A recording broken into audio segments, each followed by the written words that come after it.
Bolsonaro sobe no palanque e expulsa candidatos. E acredite ou não, tem muita coisa que pode dar muito problema e muita trela para a oposição no meio disso. E outro lado, vamos falar para quem acha que o Brasil é o único lugar que tem corrupto no mundo.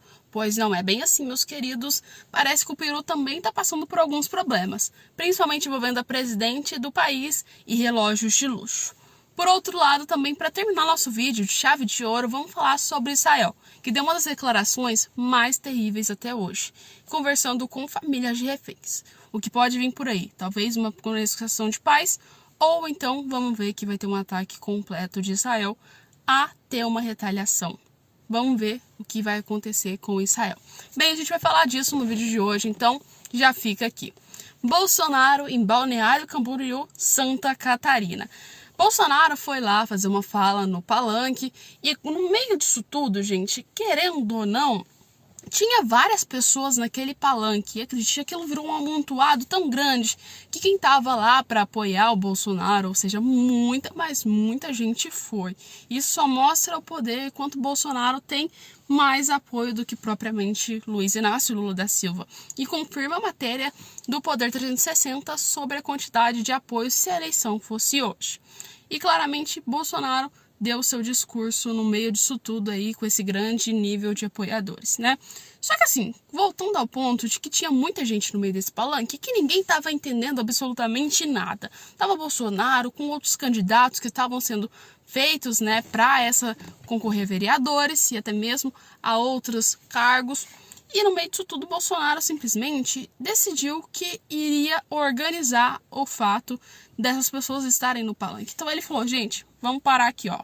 Vamos todo mundo descer daqui, vamos parar com isso. Ó, quem for candidato, desce. Só fica aqui exatamente Bolsonaro, o governador do estado, um senador e claramente ficou o próprio prefeito de Balneário Camboriú, né? Ou seja, a galera que realmente estava lá no estado. Então tivemos o senador Jorginho Melo e até mesmo o Jorge Self, que é o senador, né? O Jorginho Melo é o governador do estado e ficou o prefeito lá de Balneário Camboriú. E isso fez uma organização muito grande e a gente conseguiu ver várias coisas, principalmente a mudança de Bolsonaro. Se você pegar e analisar o Bolsonaro de 2018 com o Bolsonaro agora, em 2024 a gente tem uma disparidade muito grande, porque o Bolsonaro está tendo linhas agora um pouco mais moderadas, na minha visão. Ou seja, ele está sabendo exatamente o que ele fala, como ele fala e como organizar tudo isso. Ou seja, Bolsonaro está pisando mais em ovos nesses últimos tempos. E no meio disso tudo, tinha um cara que era candidato e estava lá nesse palanque que chamava Peru. E esse cara, né, é conhecido, gente. E esse cara, ele subiu no palanque. Bolsonaro falou, olha, pode descer, não quero que vocês sobem aqui, só fica quem é bonito, falando brincando. Mas ele disse que aquilo não era palco para cenário político, ou seja, para mostrar quem era candidato, e sim para falar sobre os temas que realmente eram importantes. Bolsonaro citou Páscoa, teve oração, teve várias coisas envolvendo no meio disso. Só que assim, o fato mais importante é que não teve nenhuma coisa relacionada a política e apresentação de candidatos. Bolsonaro chegou a falar que isso aí seria falado em outra hora e que aquilo não era momento exato para que aquilo acontecesse. Isso só livrou ainda mais Bolsonaro de conseguir um desagrado da oposição, que a oposição iria claramente chegar e criticar Bolsonaro, falando que ele estaria fazendo politicagem, mesmo estando inelegível, apoiando candidatos, e aí descobre alguma coisa de um candidato e atrela isso a Bolsonaro, ou seja, dá mais chance para que Bolsonaro seja ainda mais colocado em risco a sua reputação, né? E acredite ou não, fazendo isso, Bolsonaro tomou a medida correta. Mas você acha que Bolsonaro deveria ter feito o quê nesse caso?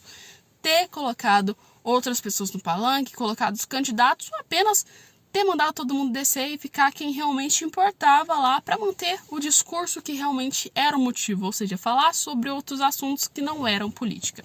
Coloca nos comentários aí. E vamos agora falar sobre um pouco de corrupção. Exatamente. Corrupção, eu acho que assim, todo mundo pensa no Brasil quando é corrupção.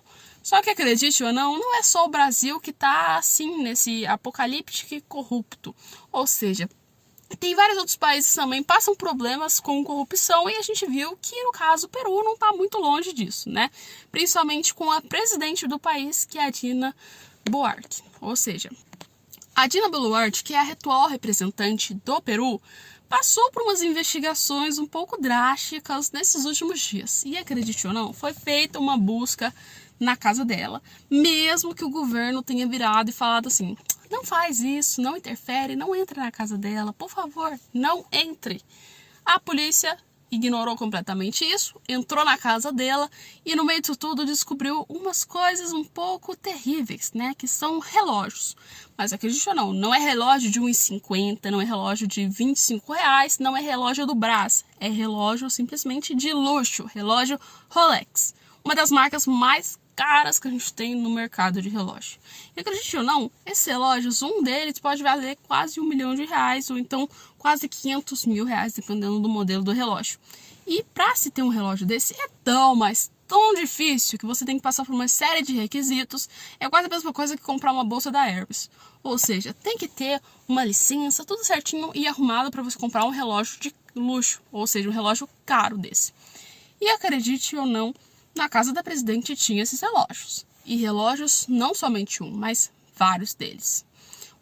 Pode ser duas coisas, né? Vamos falar, ou é relógio de pirataria, ou realmente isso pode ligar a um caso muito terrível, que é enriquecimento ilícito que está sendo investigada a própria presidente, devido ao caso dos Rolex aí.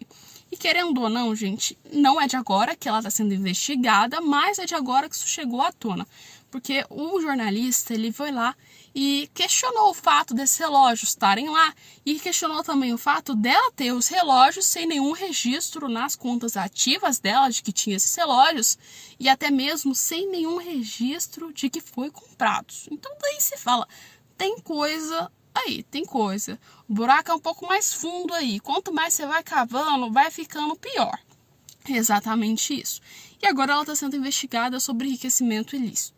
Claramente isso aí não é de agora, para piorar, gente. Descobriram que isso aí começa desde 2021, quando ela era ministra e vice do ex-presidente, no caso, que é o Petro. Ou seja, muito, mas muito terrível. Ou seja, já vem de muito tempo. Então, assim, acredito eu que não é pirataria. Eu acho que isso aí pode ser realmente enriquecimento ilícito, né, gente? Mas você acha que realmente ela pode estar sofrendo como com isso? Será que algum candidato fez isso para incriminar ela? Será que realmente ela está fazendo algumas coisinhas assim por debaixo dos panos, usando os meios de governo?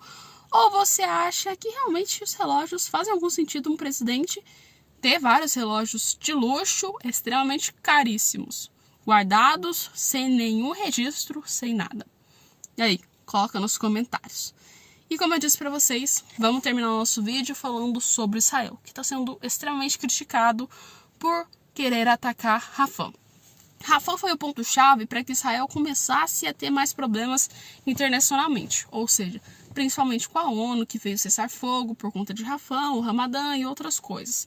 Só que assim, Israel, para tentar assim, passar um pouco essa bomba, né, para tentar mudar um pouco a situação, mandou essa delegação para o Egito e para o Catar, que já estavam querendo fazer uma espécie de acordo assim há muito tempo. E os dois estão trabalhando sobre o fato de que claramente pode-se ter uma trégua. Mas Israel já lançou seus requisitos, que é devolver todos os reféns. E claramente o Hamas já lançou seus requisitos, que querem muito mais do que apenas devolução de reféns, né? E acredito eu que devolução de reféns dos israelenses para o território de Israel, né, já teria terminado essa guerra muito mais cedo. Mas assim, não estamos vendo isso. E como resposta, Israel já disse que está preparado para atacar a cidade de Rafah. Mas, Alessandra, o que tem na cidade de Rafah que é tão problemático assim na faixa de Gaza? Rafah, quando começou o ataque, né, no norte, a galera correu para o lado do Egito. E a cidade mais perto do Egito que tem é a cidade de Rafah. E lá está abrigado quase 1,4 milhão pessoas. Ou seja, tem muita gente que está nessa cidade. E querendo ou não, nessa cidade não tem apenas pessoas que são terroristas. Ou seja, pessoas que são contra o governo, tá, gente? E são contra completamente as linhas democráticas, né? Tem pessoas que são civis normais, ou seja, pessoas que estão lá e simplesmente vão acabar levando a bomba, né? Vão acabar levando realmente muitos problemas sem ter nada a ver com isso. E sem contar o fato de que lá tem muitos reféns israelenses. E isso gerou com que Israel chamassem as famílias desses reféns que estão presos lá na cidade de Rafah e conversarem com eles. Não foi divulgado o que aconteceu nessa conversa, mas acredito eu que isso pode ser um pouco mais grave e só confirma o fato de que Israel pode querer fazer um ataque de retaliação à cidade de Rafah. Porque, querendo ou não, temos aí líderes do Hamas e até mesmo apoiadores do Hamas que estão presentes lá, disfarçados de civis. E, aliás, foi encontrado nessa cidade vários túneis do Hamas. Então, acredito eu que Israel está querendo fazer uma espécie ou de retaliação completa contra o Hamas, ou então queira fazer um ataque para amedrontar o Hamas, segundo eles. Porque assim, como propriamente Benjamin Netanyahu disse, Hamas só funciona sob pressão. Se ameaçarmos um ataque, claramente a gente pode ter uma resposta que pode ser do nosso agrado a liberação de reféns. Então, duas coisas. Ou Israel está fazendo um blefe completo para conseguir os reféns de volta, ou realmente ele vai fazer um ataque terrível. E se esse ataque terrível começar, eu acredito que pode ser um atestado de preocupação para Israel. Porque assim, sabemos que o mundo inteiro não está tão de acordo com Israel, que essa linha de continuar esses ataques. Principalmente países que fazem aí, né, pertencentes da ONU, né, da Liga da ONU, se a gente pode dizer assim. E claramente, esses países vão aplicar sanções se isso acontecer, e temos que lembrar que não está só o Hamas fazendo problema para o Israel. Temos também o fato de que tem o Líbano, tem vários outros países naquela região que não querem Israel. Ou seja, Israel estaria caçando mais briga ainda e, aliás, sofrendo mais sanções de outros países, na minha visão. E isso vai dar muito problema para Israel. A melhor coisa seria, na minha visão, um acordo de paz. Como esse acordo de paz vai acontecer? Não sabemos, não tem como afirmar nada. Tanto o Egito quanto o Catar está trabalhando para isso, mas acredito eu que não vão conseguir. Até mesmo porque já foi feito uma delegação enviada para o Egito, era para ser enviada um tempo atrás, não foi enviada porque o Hamas quebrou os acordos.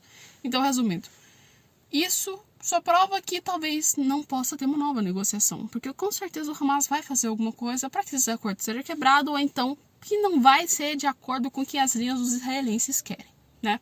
E aí vocês já sabem o que pode acontecer. Mas me fala, se você fosse escrever um acordo de paz para o Hamas e para Israel, o que você colocaria nesse acordo? Põe nos comentários aí. E a gente volta com mais vídeos para vocês logo depois.